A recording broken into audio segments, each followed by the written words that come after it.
트럼프 이거 위기가 이어집니다. 이런 관세 전쟁은 오히려 자국 제조업을 망칩니다. 여기서 제조업계가 구체적인 액션을 요구하는 거죠. 못 믿겠다는 겁니다. 트럼프가 이대로 제조업계 지지율까지 잃으면 절망적인 상황이 됩니다. 미국의 운명이 걸린 재산업화, 그래서 어떻게 하냐? 한 가지 확실한 건 AI로 요리조리 한다는 거죠. 저번 편에서 말했지만 핵심 전략은 관세로 시간을 벌고 초고속 재산업화를 하는 겁니다. 계속 말하겠지만 이게 팔란티어 혼자만 어떻게 한다고 되는 게 아닙니다. 여기서 관세는 AI 개발까지 발목 잡습니다. 변압기 핵심 소재 절반이 수입에 의존하고 있다는 거. 알다시피 철강만 25% 때렸습니다. 당연히 비용이 상승하고 인프라 프로젝트가 늦어지겠죠. 이렇게 되면 전력망 확장에 치명적입니다. AI든 제조업이든 결국 공급망 안 되면 답 없죠. 트럼프가 그리는 구도는 간단합니다. 글로벌 노스에서 공급망을 재편하고 자급자족 체계를 만드는 거죠. 여기서 그린란드는 반드시 얻는다는 전략입니다. 그런데 보다시피 그린란드도 생각대로 되는 게 아니죠. 그린란드를 얻었다고 가정해도 공급망 하나 가지고 제조업이 다 되는 건 아닙니다.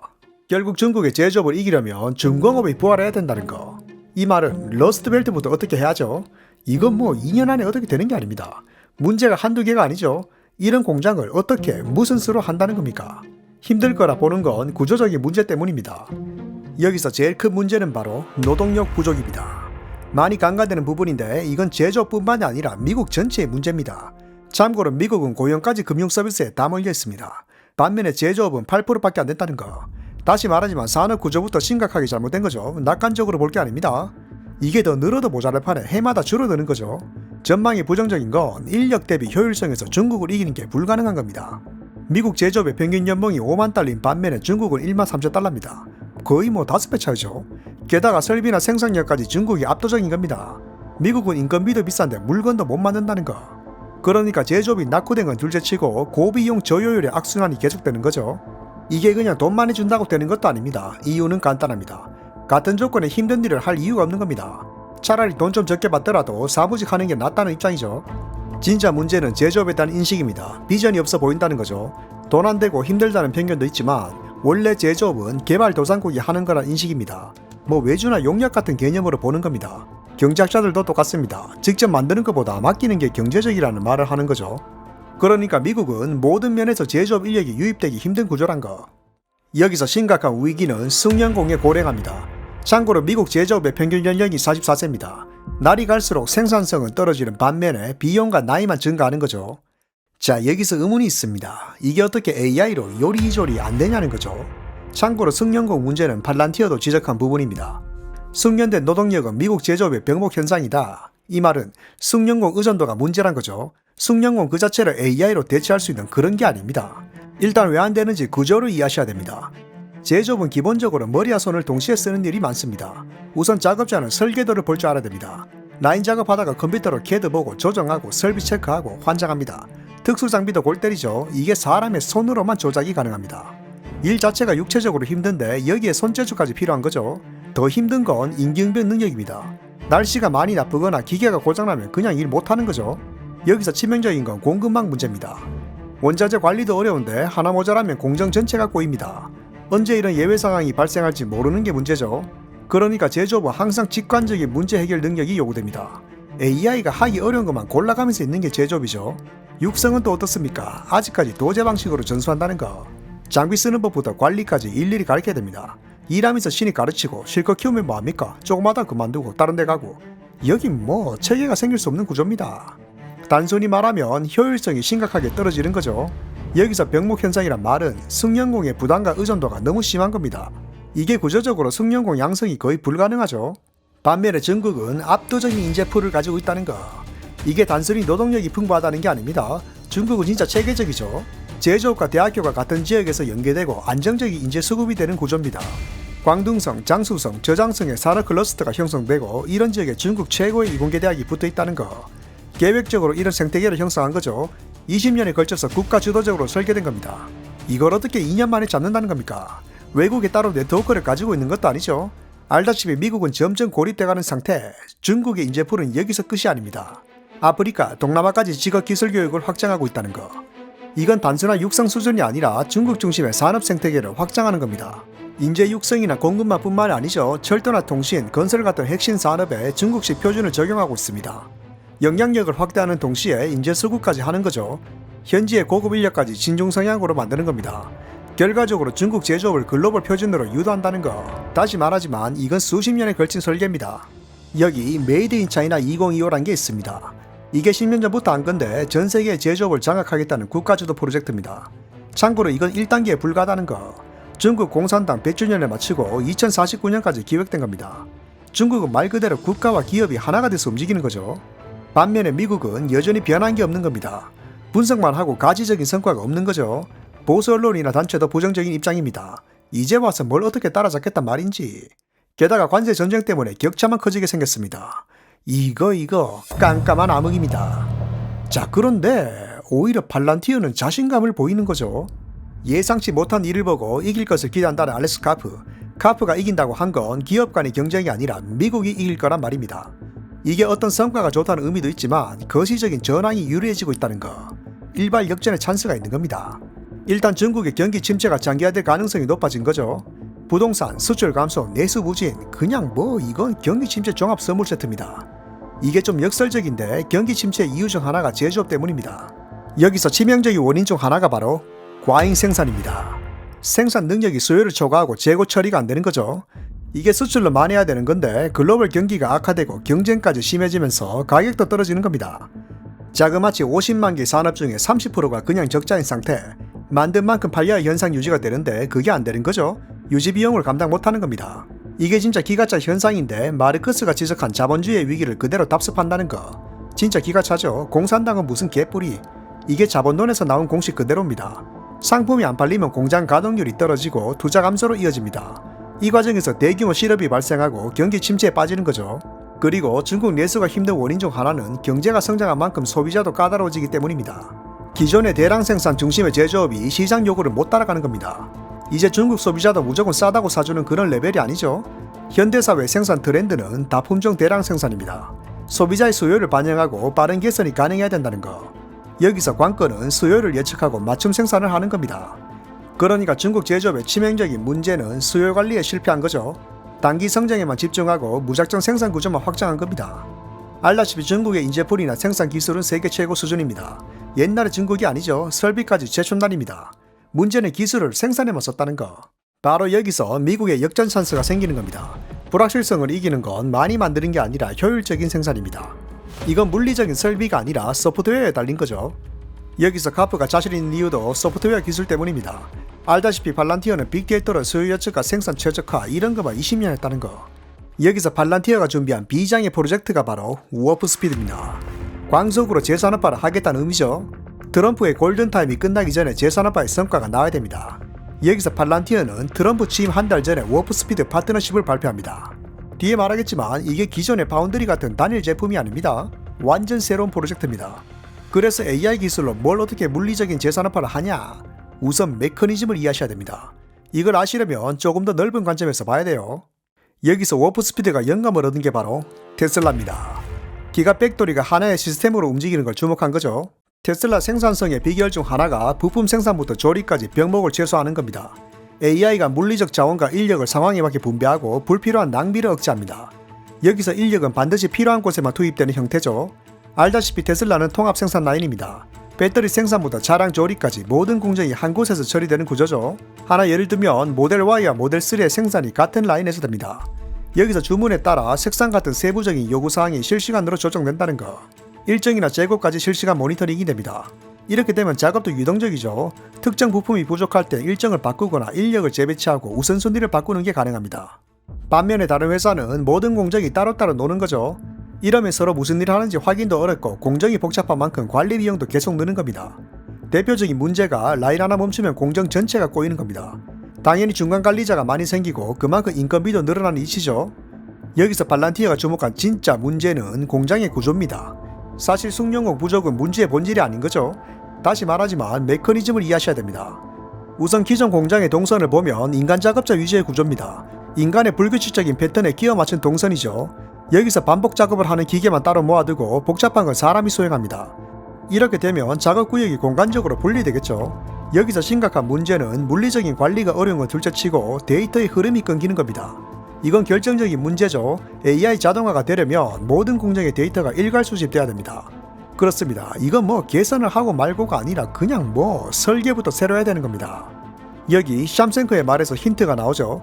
산업공장은 민간 및 공공자원을 통해 확장하고 재자본을 해야 한다. 이 말은 차라리 새로 만드는 게 더 빠른 겁니다. 여기서 관건은 공장의 구조부터 AI 친화적으로 돼야 되는 겁니다.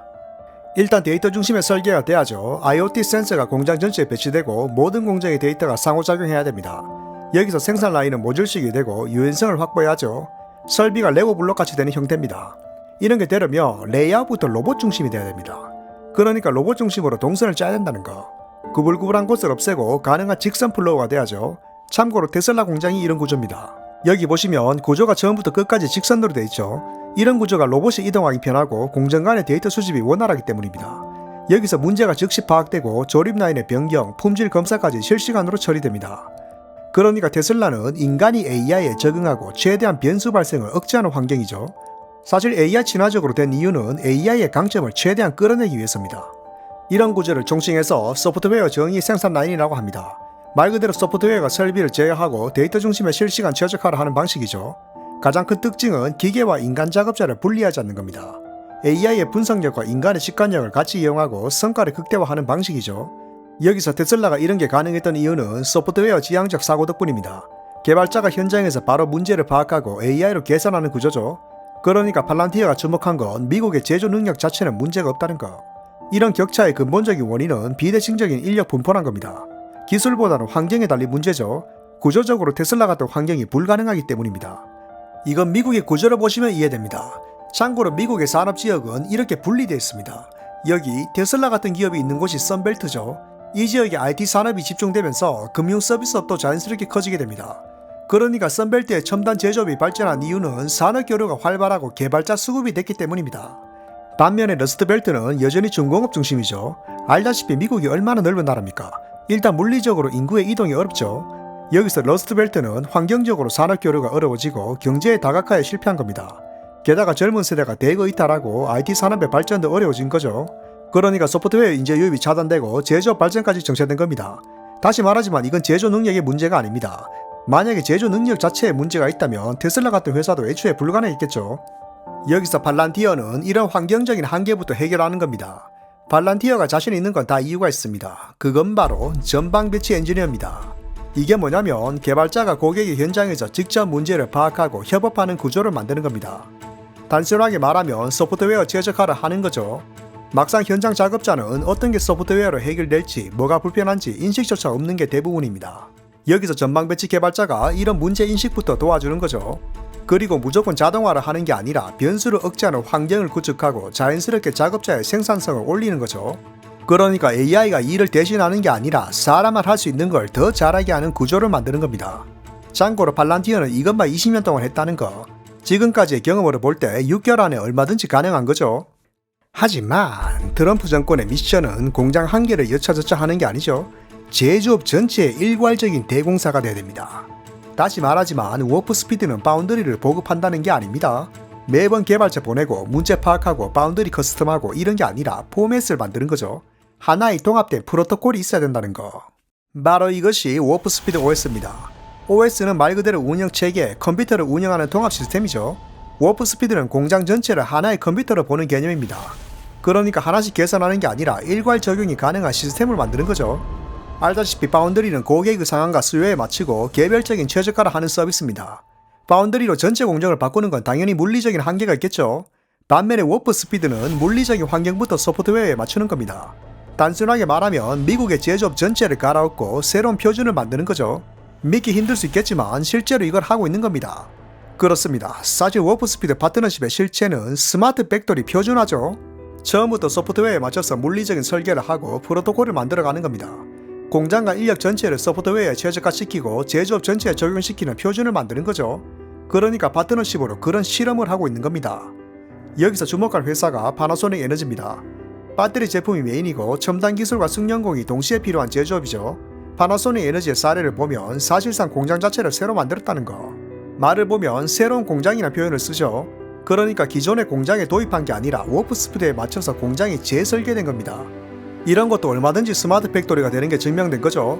여기서 팔란티어가 숙련공을 해결할 방법은 디지털 트윈입니다.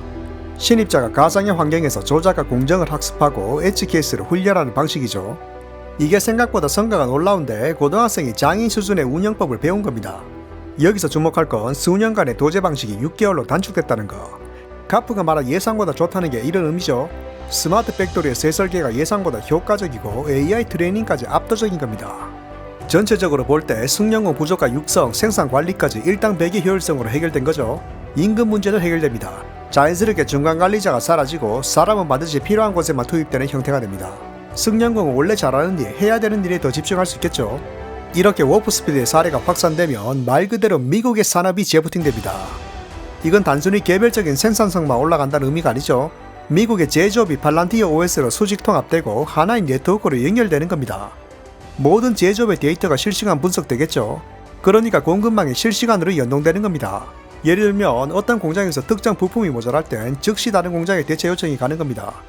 군수에서는 무기나 탄약 생산이 연계되고 공급 최적화가 가능하겠죠.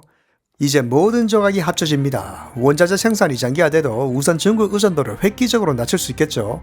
이러면 한 번에 모든 걸 뒤집는 판이 되는 겁니다. 그야말로 일발역전. 반면에 중국은 장기전으로 갈수록 더 힘들어집니다. 과잉 생산이 해결되지 않으면 끝없는 경기 침체 늪에 빠집니다. 미국은 계속 관세질 하면서 중국의 자멸을 기다리면 된다는 거. 이런 판이 되면 트럼프의 도박은 대성공입니다. 물론 모든 게 각본대로 될 때의 얘기죠. 알다시피 트럼프 스스로도 혼란을 각오한 계획입니다. 혼란이 일시적일지 더 악화될지 아무도 모른다는 거. 팔란티어도 마찬가지입니다. 아무리 기술이 좋아도 제조업 전체가 따라와줘야죠. 그러니까 대중도 같은 위기의식을 가지고 각성해야 됩니다. 이런 의미에서 제산업화는 여전히 위험천만한 도박입니다. 그런데 카프의 말을 보면 오히려 혼란과 위기를 기다린 거죠. 이런 시기가 국가를 강하게 만들고 결국 개인의 이익과 연결된다고 보는 겁니다. 사실 기술 혁신은 평화로울 때 일어나는 게 아닙니다. 혁명이란 게 그렇습니다. 원래 혁명은 절박하고 절실한 순간에 자연적으로 발생한다는 거. 초창기 아이폰을 생각하시면 이해가 쉽습니다. 사실 스마트폰이 폭발적으로 보급된 건 오히려 경기 침체 덕분입니다. 에어비앤비, 우버 같은 앱 서비스가 위기를 타개하는 수단으로 사용됐기 때문입니다. 참고로 팔란티어가 처음 세상에 나왔을 때 시장을 주목하지 않았습니다. 이때까지 시장이 원한 건 편하게 즐기고 편하게 소비하는 기술이죠. 제가 자주 말하지만 편한 걸 더 편하게 하는 건 혁신이 아닙니다. 유행에 편승한 기술은 대중을 나태하게 만들고 나태한 환경은 사고의 혁신을 정체시키기 때문입니다. 누군가는 어려운 사태에 대비하고 실존적 위기를 고민해야 된다는 것. 기술 혁신의 우선순위는 욕망을 채우는 게 아니라 생존을 가능하게 만드는 겁니다. 여기서 위기를 극복하는 건 트렌드가 아니라 생존 본능입니다. 그리고 이런 위기가 사람들의 생존 본능을 깨우고 진정한 기술혁명의 도화선이 되는 이치입니다. 여기서 팔란티어는 예측이 아니라 대비를 한 거죠. 카프가 자신 있는 이유는 바로 지금이 그 순간인 겁니다. 기존의 질서가 무너지고 세계사가 바뀌는 순간이죠. 혁명의 첫 번째 막이라는 알렉스 카프. 팔란티어의 혁명은 이제 시작입니다.